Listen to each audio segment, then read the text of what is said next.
Here we are. The question many people have been asking, is the Quest Pro better than the Quest 2? Well, to quick summarize things, they're totally completely different. Although they're owned by Meta, or produced by Meta, I should say, the hardware, the features, they're all very different, especially when it comes to how they're intentionally designed to be used.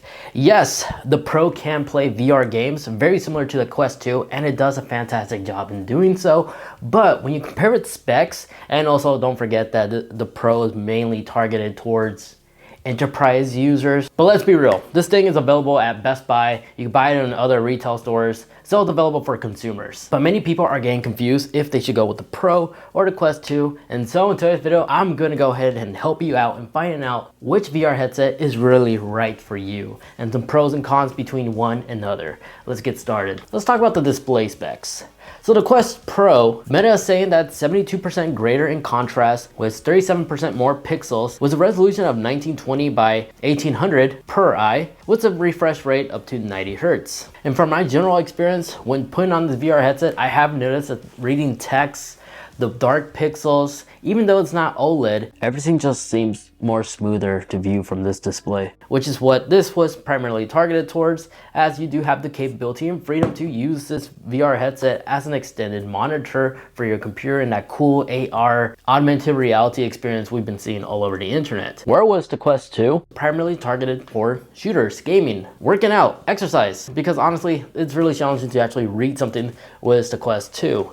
I'm not saying it's impossible, but it does require you to look at it a little bit more. So yes, even though the resolution, the frame rate is slightly better on the Quest 2 compared to the Pro, as it does have 1832 by 1920 pixels per eye, so it's full high definition as well, just a little bit more. And the refresh rate can go up anywhere between 72 and 120. So the Quest 2 has a better refresh rate depending on the game that you're playing. But again, from my overall experience, the 90 Hz that's found on the Quest, its display and everything else is really fantastic.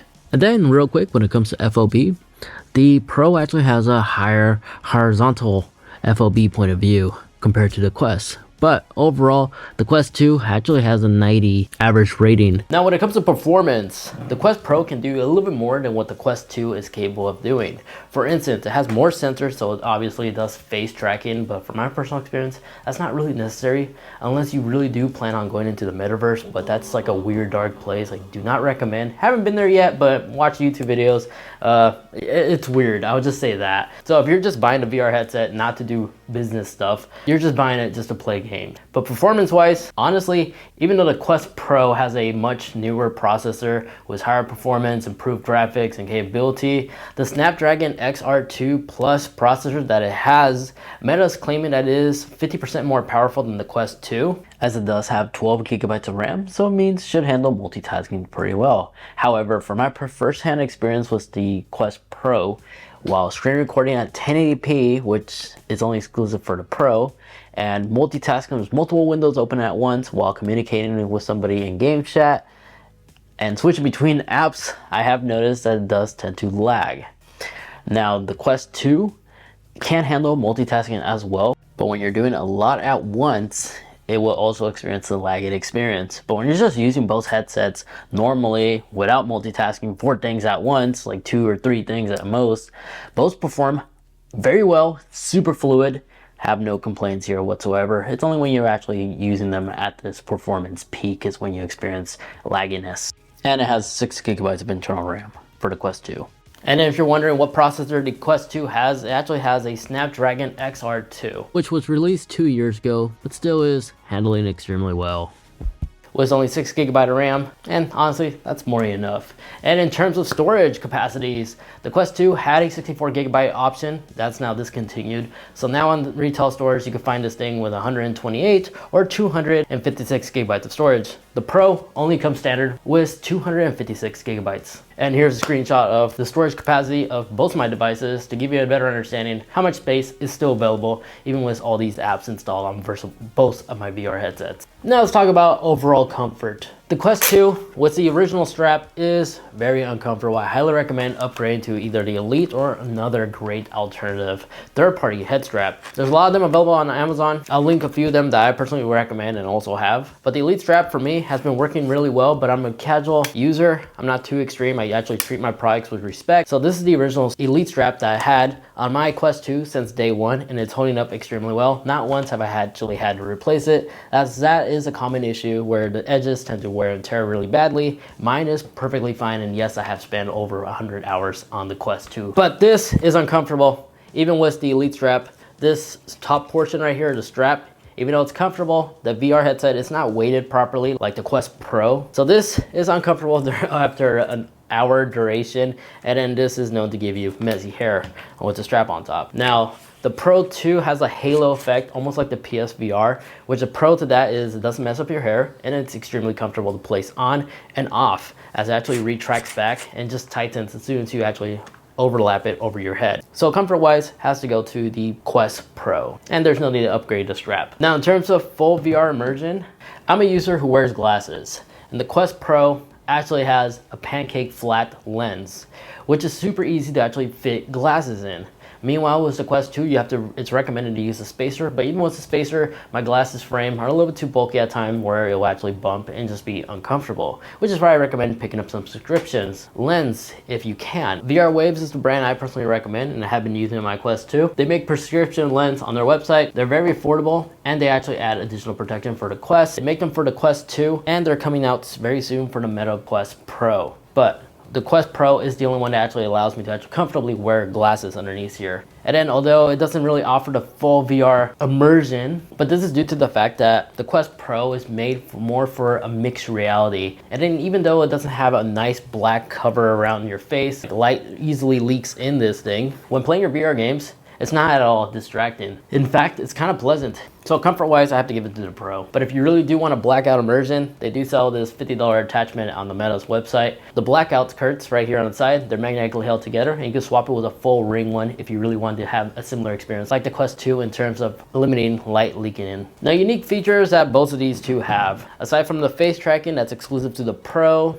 and the capability to record at full high definition. Aside from that, both share very similar features, such as hand tracking capabilities. I have the capability to also pair my smartphone to each VR headset, where if I get a notification, I don't have to actually use pass-through mode to actually see the message. I can actually allow it so my phone can actually send that push notification in VR while I'm gaming. The UI interface between these two are almost 100% identical, so if you're coming from the Quest 2, you'll be extremely familiar when you hop onto the Pro. The only thing that's worth talking about is the pass-through mode, because the Quest Pro actually does have full color pass-through mode capability. Meanwhile, with the Quest 2, everything is still in black and white, but there's a pro and con to this. The Quest 2, you can actually use this thing to be a night vision goggle, as there's this attachment right here, you simply just slide on the side.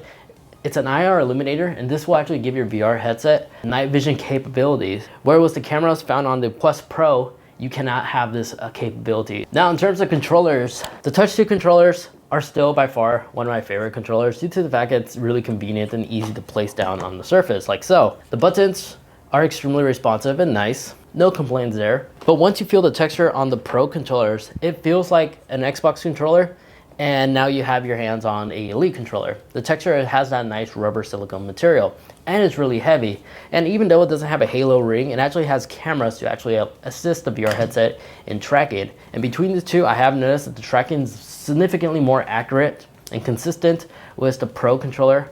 But the cool thing about this is the Pro controller can be purchased separately. So in theory, you could buy this separately for $300, which is a ripoff in my opinion. But you can if you have the money. And you can actually pair this to the Quest 2 VR headset and take advantage of that Pro controller. But here's the thing. If you do this route, they only provide one cable to charge the remote, as it does have internal rechargeable batteries, but that cable that's provided can only charge one controller at a time, so you're gonna have to spend a little bit more money to buy the appropriate dock to charge both controllers at the same time. Now, meanwhile, the Quest 2 touch controllers uses AA batteries that can last up to a couple of weeks, depending on usage. But since they're AA batteries, you can always swap them with rechargeable batteries, which I highly recommend. Also, the haptic feedback motor between these controllers are significantly improved on the Pro controller. It feels more premium for the price tag, I hope so. This one feels very similar to like a PlayStation 4 controller, which isn't a bad thing again. So I personally don't think that the controller is worth $300 because last year the Quest 2 can be owned for that much. Now, other specs. In terms of battery life, both actually, in my opinion, can last up to an hour or two while gaming. So both have been able to easily deliver the same or very similar battery life. As once more, I've been averaging about the same between these two VR headsets. Now the Pro does have its unique docking station, which allows the VR headset to charge all in one and keep giving you a clean, nice, simple layout. But in my opinion, the third-party dock stations available for the Quest 2, like this Anker one, is so much better as it's easy to charge and you don't have to guess if everything connected. You can actually see the LED illuminator right here.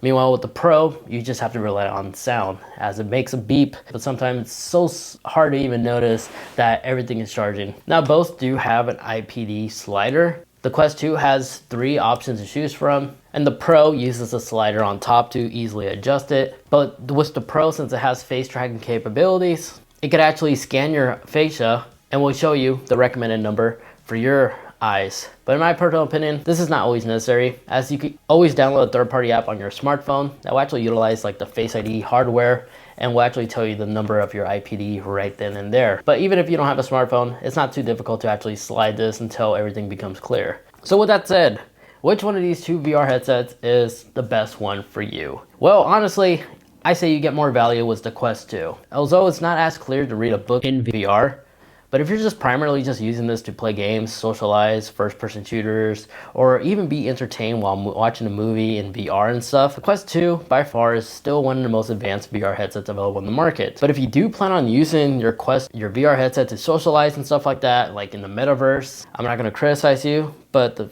fact that this actually has face tracking capabilities, and you can also link it with third-party accessories that will actually allow you to actually track your limbs as well. The Quest 2 can also do this with the Sony accessory. The Pro is obviously more designed for socializing in VR, enterprise really. But because of that, you are paying that enterprise price tag. But if money isn't an issue or anything like that, then yeah, by all means, the Quest Pro does everything a lot better compared to the Quest 2. In my opinion, it's probably one of the best VR headsets available in the market that does mixed reality right. But at the end of the day, these two devices are still an Android device, as you still have access to the Android reset menu right here. But if you would ask me, I do think that the $1,500 for the Meta Pro is a crime, especially when not all the accessories are included. Like there's no travel case that's included. All you really get is VR headset, the 2 controllers, and the docking station.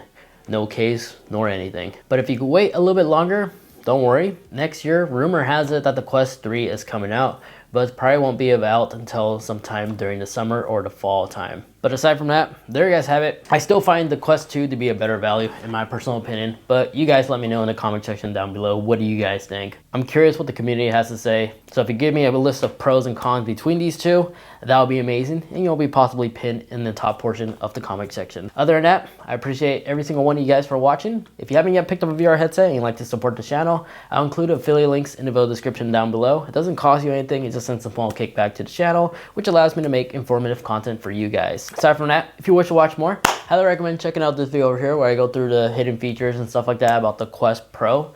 Trust me, it's very similar to the Quest 2, so take a look at it if you really want to know how similar the two are. And then that video over there, that's just a video YouTube is recommending specifically for you. Thank you so much for watching, take care, and I'll catch you all in the next one. See ya.